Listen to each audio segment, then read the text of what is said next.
Prologue. It's a sunny Saturday afternoon in July of 1969.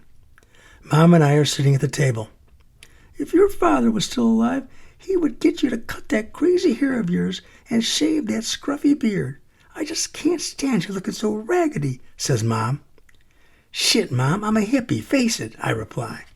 I'm wearing my favorite striped Super Bells with my beads over my tie-dyed t-shirt and leather Mexican Huarache sandals, the shoe of the day.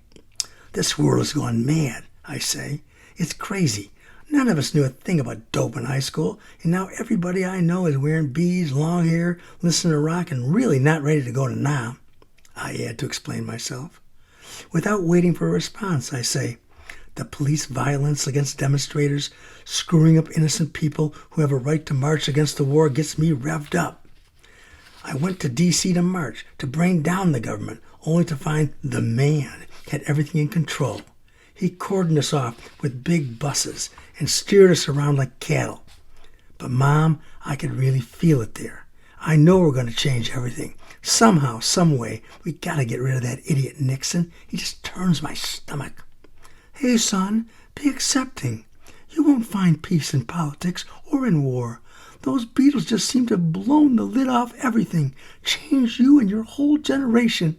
I wish there never had been any of this rock and roll. You kids have become crazy. Mom, the Beatles did these great genius albums, just evolved us all. Rubber Soul, Revolver, then Sgt. Pepper. This is not the old rock and roll. It is truly art and evolution. The rest of the world just flipped along.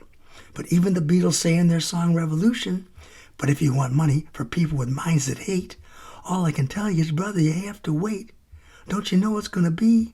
All right, all right, all right. She shakes her head and sighs, that heavy kind of sigh that only mothers make. Mom, it's tough to be a kid right now. You can't imagine the shit I take walking around with my wild red ringlets. This place is dangerous. Little kids call me Bozo. Worse, we're living in an armed camp. These cops have gone nuts. Ever since the Democratic Convention in Chicago, this hostility just ramped up, and I feel it wherever I go. She shudders, shaking her head at all my rhetoric. That on top of burnt-out cities, with Detroit being the poster child, and fuming black revolutionaries in the hoods. I'm telling you, Mom, I gotta get out of this place. Got to get on my wandering shoes. She has heard it all before, and this is not easy for her. To see me going off the deep end, I decide to try to hit her up. Mom, I want to go to this big music festival. There's no way my beat-up 58 Bug is going to get me to this Woodstock event.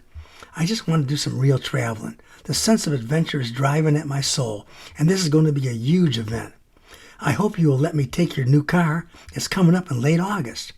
She rolls her eyes and says, I'm amazed you would even ask me for my new car. Mom, all my life, I've been reading about going around the world. I keep thinking of all these travel shows, the National Geographic, and Kipling Tales of India that have whet my appetite. And now, with all the hippies following the Beatles all the way to India, Mom, I gotta hit the road and try it. And going to Woodstock will be a great first step. I'm on a roll. I got ideas about going to law school, but that seems a drag right now. This is my time, you know, Marrakesh Express, Kathmandu, and all that fun. I might start out in Amsterdam and go from there, getting into that wave of hippie travel and maybe, just maybe, the hippie trail itself. Wow. What's the hippie trail? She asks, stirring a big pot of soup she always seems to be making, offering me a big spoonful to try. Son, I don't know what I'm going to do with you, but I do love you anyway, she sighs and pats my arm just before walking out of the kitchen. I sit in the sun pouring in the window, thinking about all this talk at the kitchen table, staring at the mural of some unknown Italian city painted around the nook. My mind goes off on my need to get the heck out of this little tiny world I'm stuck in. And my poor mom just doesn't understand.